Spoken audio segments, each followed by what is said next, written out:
Você fez o concurso da SEPE para o cargo de assistente administrativo educacional, se deparou com um monte de questões de arquivologia e está se perguntando se cabe ou não um recursinho, né, para dar uma ajudinha em alguma delas? Pois é, pessoal, para você que não me conhece, muito prazer. Meu nome é Serena Alves, eu sou professora de arquivologia do Direção Concursos, sou arquivista formada pela Universidade de Brasília, também sou coordenadora acadêmica do Direção Concursos e um monte de gente me mandou mensagem lá no Instagram perguntando: professora, pelo amor de Deus, tem recurso nas questões de arquivologia, né? Uma provinha aí um tanto quanto complicada, né, para pessoas que não são arquivistas, né? No caso do cargo de vocês. Então, vim aqui comentar, né, as questões, vou comentar de uma forma bem rápida, tá, pessoal? Quem me conhece sabe que eu gosto de aprofundar, gosto de explicar o conteúdo todo, mas eu acho que agora é o momento, né, da gente ver se tem recurso ou não e bola pra frente. Se você quiser continuar estudando arquivologia comigo, espero que não precise, né? Espero que esse cargo da SEPE venha para você. Mas se você quiser continuar estudando comigo, você pode acessar lá os nossos cursos no site do Direção Concursos. Pode acessar o meu Instagram também, né? Me segue lá no Instagram, @profserenaalves. Já se inscreve aqui no canal do YouTube que eu posto um monte de conteúdo interessante para você, tá bom? Olha só, eu recebi a prova de uma aluna e tem muitas anotações dela, então resolvi não colocar para você. A numeração também varia, né, de prova para prova, dos tipos de prova, então eu vou ler a questão aqui e comentar rapidamente para você o que eu acho sobre cada uma, tá bom? Vamos lá. Esse tipo de prova aqui eu não sei qual é, porque eu tô com um pequeno pedaço da prova, mas a gente vai começar pela questão 75 e o enunciado diz assim: considerando princípios e conceitos arquivísticos, julgue os itens que se seguem. A razão cultural, aí entre parênteses, preservação da memória, é a função inicial dos arquivos? Pessoal, se você estuda comigo no Direção, uma das primeiras coisas que eu falo nos meus cursos é: os documentos arquivísticos, eles são criados ou são recebidos para que alguma atividade possa ser desenvolvida, alguma atividade institucional. Imagina, como é que a gente ia fazer um projeto se a gente não registrasse esse projeto em algum suporte documental, seja ele qual for, né? Eu tive a ideia aqui de um projeto e daí eu preciso passar para o meu chefe. Como que eu vou passar para ele? Eu vou cochichar lá no ouvido dele: tive ideia desse projeto, o escopo é desse jeito, desse jeito, desse jeito. Aí meu chefe vai passar para o outro, vai passar para o outro da mesma forma? Não tem como, né? A gente precisa registrar em algum suporte documental. Então, para que os documentos arquivísticos existem? Eles existem para registrar a memória da instituição, para guardar as coisas importantes, todos os fatos, acontecimentos? Não.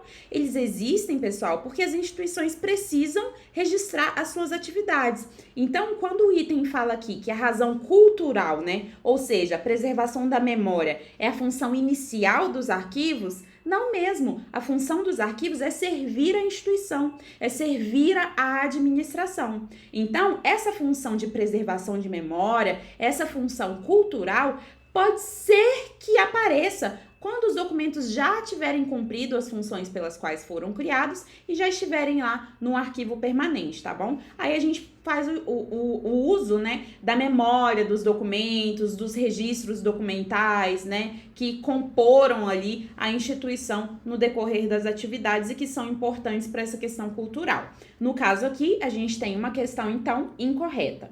Vamos lá, questão 76. O princípio da ordem original constitui a dimensão interna do princípio de respeito aos fundos. Se você conhece o princípio de respeito aos fundos, né, um dos mais importantes, se não o mais importante, né, princípios da arquivologia, ele preconiza que os documentos de arquivo, eles devem ficar juntos da entidade que os produziram. Eles não podem ser misturados com documentos de outras instituições, não. Aí por que ele fala que o princípio da ordem original é uma dimensão interna do princípio de respeito aos fundos?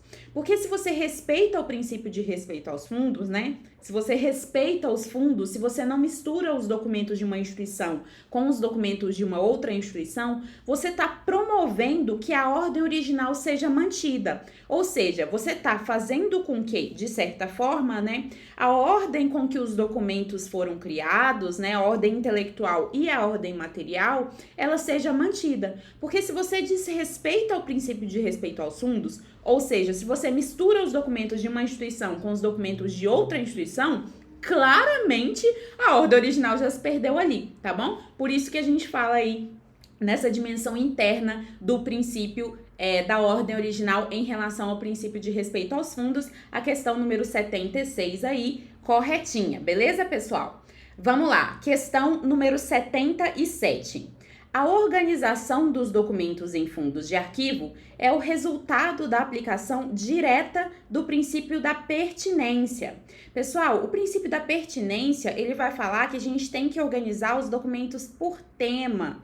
E é um princípio super obsoleto. Aí ele fala que a gente organiza os arquivos por tema. Não, a gente organiza os arquivos de acordo com as funções, de acordo com as atividades, né, do plano de classificação. Por isso que a questão 77 aí também está incorreta. Vamos lá, questão 78. A manutenção dos documentos nos locais onde foram produzidos e ou recebidos atende o princípio da territorialidade? Sim, porque o princípio da territorialidade, ele fala que os documentos literalmente têm que ficar no território no qual foram produzidos. Então, manter os documentos nos locais onde foram produzidos ou recebidos atende o princípio da territorialidade, questão 78, certinha. Vamos lá, será que a 79 cabe recurso? São classificados como do gênero audiovisual os documentos que contenham imagens fixas, impressas, desenhadas ou fotografadas. Pessoal, documentos do gênero audiovisual não são esses exemplos aí que eles mandaram, não. Audiovisual pode ser, por exemplo, um filme, tá bom? Agora, documentos que contêm imagens fixas, impressas, desenhadas ou fotografadas fazem parte do gênero... fugiu a palavra aqui agora. Tava na minha cabeça e fugiu. Documentos com imagens fixas, impressas, desenhadas ou fotografadas fazem parte do gênero... Ai, gente, ajuda a professora aí. Como é que é o nome? Não quero editar esse vídeo. Não é cartográfico. É do gênero... pessoal, passa pra frente, eu vou lembrar, eu não vou olhar, eu não vou editar esse vídeo, eu vou olhar qual que é esse gênero. Espera. De desenho, gente, não é cartográfico, não é audiovisual, do gênero iconográfico. Pelo amor de Deus, do gênero iconográfico. Imagens, quaisquer que sejam, imagens impressas, imagens desenhadas, fazem parte do gênero iconográfico, tá vendo? Não vou editar. Pode passar pra frente essa parte, pode rir com a professora. Gente, eu detesto editar vídeo. Eu gosto de fazer as coisas assim, sabe? Explicando pra você mesmo, pra você entender de um jeito que você realmente vai assimilar o conteúdo. E não arquivista aqui, né? Falando um monte de termo técnico que você não vai entender. Então, os documentos de arquivo, eles têm várias classificações. Eles podem ser classificados quanto ao estágio de evolução, quanto... a entidade mantenedora, quanto à forma, quanto ao suporte, a espécie. E aí também podem ser classificados quanto ao gênero. E quanto ao gênero, tem várias subclassificações. Cartográfico, que é o que eu estava confundindo, iconográfico, que é o que a questão está falando. E aí, nessas categorias, os examinadores adoram colocar exemplos. No caso aqui, os exemplos que ele deu, então, foram de documentos iconográficos. Agora eu não vou esquecer. Vamos lá, questão 79, então, corretinha, né? E vamos para a questão 79, na verdade, incorreta, né? Porque ele fala de documentos do gênero audiovisual, quando, na verdade, é do gênero cartográfico. Vamos lá, questão 80. Os documentos que compõem o arquivo permanente são aqueles com valor secundário? O que vocês acham? Documentos que compõem um arquivo permanente são aqueles considerados de valor secundário? Você que é meu aluno sabe muito bem que a gente tem dois tipos de valores, né? Os valores primários e os valores secundários. Documentos com valor primário ficam nos arquivos correntes e intermediários. Tem características administrativas, fiscais e legais. Documentos de valor secundário só no arquivo permanente. São aqueles que têm características históricas, culturais, probatórias ou informativas. Então ele fala aqui que os documentos que compõem um arquivo permanente são aqueles com valor secundário. E tá lindinho. Questão maravilhosa pra gente. Questão 80 aí, certinha. Vamos pra próxima que já tem um outro enunciado aí. Julguem os itens a seguir com base no que dispõe a legislação arquivística. Vamos lá. Questão número 81. Vamos lá. É atribuição do Conselho Nacional de Arquivos elaborar as diretrizes do Sistema Nacional de Arquivos, pessoal. O que acontece? Eu tô olhando aqui por causa do retorno, então eu tô olhando aqui para ver se tá certinho para vocês. O que acontece? O Conselho Nacional de Arquivos, ele é o órgão central do SINAR, que é o Sistema Nacional de Arquivos. O Sistema Nacional de Arquivos, ele reúne, né, representações dos arquivos do Poder Executivo, do Legislativo e do Judiciário. O CONARC, ele é o órgão central. Então, é o CONARC, sim, que vai elaborar as diretrizes, né, que o SINAR vai desenvolver, já que o CONARC é o órgão central do SINAR. Por isso que a questão 81 tá certinha. Questão 82. Os documentos públicos são identificados como originais e cópias. Pessoal, os documentos públicos, eles podem ter outras classificações, né? Não é só em relação ao fato de ser original ou cópia. Então, essa é uma classificação que, na verdade, não existe, tá bom? Então, questão número 82 aí tá incorreta. Vamos lá, questão 83. Os documentos de valor permanente das empresas estaduais que tiverem em processo de desestatização, parcial ou total, deverão ser recolhidos ao arquivo público estadual, né? A gente está falando de uma empresa estadual. Aí o que acontece, pessoal? Quando uma instituição, ela finaliza suas atividades, né? No caso aqui, foi desestatizada, os documentos, eles são recolhidos para o Arquivo Nacional, né, da região, né? Se a gente está falando de uma instituição federal, vai ser recolhido para o Arquivo Nacional, que é o arquivo público na esfera de competência de uma instituição do federal. Se a gente está falando de uma instituição estadual que foi desestatizada, esses documentos vão ser recolhidos para o arquivo público na esfera de competência do Estado. É justamente o que a questão está falando aqui, tá bom? Questão tranquila, sem probleminha aí. Talvez a gente não tenha falado nesse termo desestatização, né? A gente só fala nas nossas aulas que a instituição encerrou as suas atividades e, por isso, os documentos eles têm que ser recolhidos para o arquivo público na esfera de competência. Professora, mas você fala na sua aula que também tem a possibilidade desses documentos irem para a instituição que absorveu as competências dessa instituição que foi encerrada. Vamos supor, instituição A encerrou as atividades. Aí o que acontece? Você falou que agora os documentos são recolhidos para o arquivo público na esfera de competência. Beleza. Mas se uma instituição B foi criada, né, e absorveu as atividades da instituição A, os documentos da instituição A, eles vão para a instituição B. E aí se faz uma separação, no fundo, né, do que foi produzido enquanto a instituição A estava desenvolvendo essas atividades e o que foi produzido enquanto a instituição B passou a desenvolver as atividades, tá bom? Professora, mas isso aí não é respeitar o princípio de respeito ao assunto, porque estamos tirando documentos de duas instituições?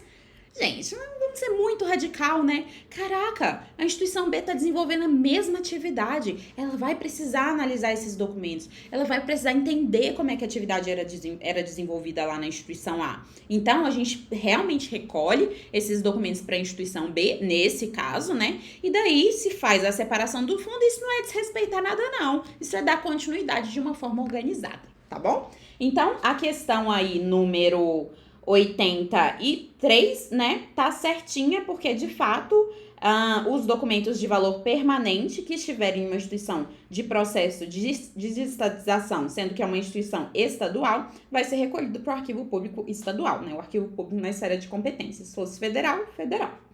Vamos lá. Questão 84. Estimular a implantação de sistemas de arquivos nos poderes executivo, legislativo e judiciário dos estados é uma tarefa do SINAR, pessoal. Estimular a implantação de sistemas de arquivos nos poderes executivo, legislativo e judiciário dos estados é uma tarefa do SINAR. Pessoal, quem estimula a implantação de sistemas de arquivos nos 3 poderes e nos municípios é o CONARC, não é o SINAR. Isso tá lá no decreto 4.073, tá bom? Então, ele pegou uma competência do CONARC, que é o órgão central do SINAR, e colocou aqui um SINAR bem de maldade para você, tá bom? Então, por isso que a questão número 84 tá incorreta. Vamos lá. Questão 85. O órgão central do Sistema Nacional de Arquivos, SINAR, é o Ministério da Justiça e Segurança Pública? Não, né? O órgão central do SINAR é o CONARC. Questão 85, incorreta. Vamos lá. Questão 86. Os documentos produzidos ou recebidos pelas empresas públicas e sociedades de economistas são considerados públicos? Uai, gente, sim, né? A gente está falando de instituição pública. Então, sim, os documentos produzidos por essas instituições são, sim, documentos públicos. Vamos lá, então, para a questão 87, né? Já temos também um novo enunciado. Julgue os itens acerca da gestão de documentos. Vamos lá. As atividades de recebimento e classificação de documentos encaminhados ao órgão são realizadas de maneira concomitante ao protocolo. O que acontece? Essa questão aqui podia gerar uma dúvida sim. Por quê? Primeiro, a gente recebe, né, faz o recebimento. Quais são as atividades do protocolo? Recebimento, registro, classificação, distribuição, tramitação ou controle da tramitação e expedição de documentos. Aí você percebe que as etapas, né, elas são realizadas no protocolo, mas não é realizado tudo de uma vez, concomitantemente, como a questão está falando. Mas a questão aqui, ela está se baseando na professora Marilena Leite Paz, na obra Arquivo, Teoria e Prática. E nessa obra, pessoal, a professora Marilena organiza as atividades de protocolo. E a atividade de recebimento e classificação estão unidas na obra. E o CESP sempre cobra essas atividades unidas da professora Marilena. Então, se você olhar lá no meu curso do Direção, a gente vai ter as atividades lá reunidas, e é isso que ele está chamando de concomitante aqui, tá bom? Então, questão 87 está correta, apesar de ser uma maldade mesmo. Que a gente aprende, né, que as fases de protocolo, elas acontecem, né, tudo de uma vez lá no protocolo, mas não é concomitante. Só que como a professora Marilena faz essas diferenciações, né, ela une as atividades do protocolo em categorias, digamos assim, a questão tá correta e o CESP sempre utiliza essa professora mesmo, tá bom? Vamos lá. A questão 88, embora a distribuição de documentos seja feita pelo protocolo, sua tramitação fica a cargo do arquivo intermediário. Pessoal, a distribuição do documento é o ato de enviar o documento para o destinatário, tá bom? Ele vem do protocolo e vai para o destinatário. Isso acontece no arquivo corrente, não no arquivo intermediário, por isso que a 88 tá incorreta. Vamos lá, 89. O instrumento para classificação de documentos é denominado plano de destinação ou quadro de destinação? Não, é plano de classificação ou código de classificação de documentos. 89, incorreta. Questão 90. A forma como os documentos são colocados nas unidades de classificação é chamada ordenação, que é dependente da maneira como os usuários buscam o documento. O que acontece? A ordenação é o ato de organizar os documentos. A gente tem todos os documentos que foram classificados no código 010, no código 011, A gente pega esses documentos, reúne esses documentos por código, isso se chama ordenação. E daí a ordenação, né, ela vai ficar dependente de como os usuários vão procurar, porque os usuários vão procurar pelo código, justamente pelo código que os documentos foram ordenados, tá bom? Então, questão 90 aí, certinha, porque a forma como os documentos são colocados nas unidades, de fato, é chamada ordenação, né? E, além disso, a ordenação é dependente da maneira como os usuários buscam, né, os documentos, porque eles vão buscar pelos códigos justamente que estruturaram a ordenação. Vamos lá. Algumas espécies de documentos ficam permanentemente no arquivo corrente? Pessoal, algumas espécies de documentos ficam permanentemente no arquivo corrente. O arquivo corrente é o seu setor de trabalho, é aquela pilha de documento que você precisa resolver ali. Ele vai ficar permanente lá? Ah, professora, lá no meu trabalho fica permanentemente lá na minha mesa os documentos. Então, essa questão aí tá certa. Não tá, né, gente? Se fica muito tempo lá na sua mesa, não deveria, e com certeza não deveria ser permanentemente, tá? A gente não tem documento permanente que fica de forma permanente no arquivo corrente. Isso não existe. Então, a questão tá incorreta. Vamos lá. A classificação de documentos de arquivo, questão 92, é realizada a partir da função ou atividade que originou os documentos. Sim, a gente classifica Quando a gente analisa o documento, identifica a que ele faz referência e aí vai lá no plano de classificação, encontra uma classe que a gente consegue colocar o que a gente identificou e aí a gente define qual é o código. Então, a classificação de documentos, ela vai ser realizada sim a partir da função ou da atividade daquele documento, né? Da função ou da atividade que fez com que aquele documento fosse produzido. Então, tá super certo, tá bom? Vamos lá. Acerca do acondicionamento, armazenamento e preservação e conservação de documentos, julgue os itens a seguir. Será que vai ter recurso em algum aqui? 93. Plantas e documentos em papel de grandes dimensões devem ficar em gavetas de mapotecas. Sim, pessoal, é para não enrolar os documentos, então eles ficam dispostos assim, né, livremente nas mapotecas, de forma que a gente não tenha que enrolar e aí quebrar as fibras do papel com o passar do tempo. Essa mapoteca é um mobiliário, então a questão tá certinha. Questão 94, vamos lá. As pastas suspensas são as mais indicadas para condicionar documentos em papel de arquivo corrente. O que vocês acham? Olha só. Arquivo corrente é arquivo que a gente está movimentando muito. As pastas suspensas, elas são ótimas porque a gente simplesmente pega elas assim, sabe? A gente puxa nos armários, então vem só o documento que a gente quer. Então é excelente para arquivo corrente, por isso que a questão tá certa, tá? Uma das atividades de conservação dos documentos em papel consiste em sua higienização com um pano macio, uma escova e um aspirador de pó. Sim, mas com muita gentileza, né? A questão 96, o acondicionamento documental é feito de acordo com as características físicas dos documentos em mobiliário adequado. O acondicionamento, pessoal, não é o ato de colocar os documentos em mobiliário, é o ato de envolver os documentos em invólucros que os vão proteger, tá bom? Então, por isso que a questão tá errada. O ato de colocar os documentos em mobiliário, isso é armazenamento, não é acondicionar, é armazenar. Beleza? Sacanagem, né? Vamos lá.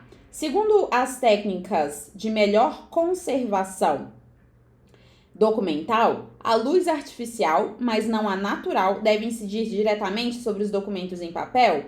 Nenhuma luz deve incidir diretamente sobre os documentos, independente se é luz artificial ou se é luz natural, tá bom? Ambas vão ser agentes danosos. Pessoal, não temos recurso na SEPE. Espero que vocês tenham ido bem na prova. Se vocês ficaram com dúvida, pode me mandar lá no meu Instagram. Não esqueça de se inscrever aqui no canal. Não esqueça de me mandar uma mensagem lá no Instagram. Ah, professora, assisti sua correção, foi ótima, tá? Eu sei que não teve recurso, mas eu vim aqui pra dar uma segurança pra vocês, tá? Tinha um tantão de tempo que eu não gravava vídeo aqui no canal, mas eu vi que vocês estavam precisando. Não tem recurso, mas eu queria deixar vocês aí com a cabecinha bem tranquila, tá bom? Se for pra ser seu, vai ser seu. Não é uma questão ou outra de arquivologia que vai tirar esse seu cargo, não, tá bom? Se não for esse, outro será. Tenha fé. Olha aqui, ó, vim até de blusa temática para vocês não esquecerem. Tudo passa. E até você vai passar, tenho certeza disso. Me segue lá no Instagram, @Prof. Serena Alves. Beijão, até mais.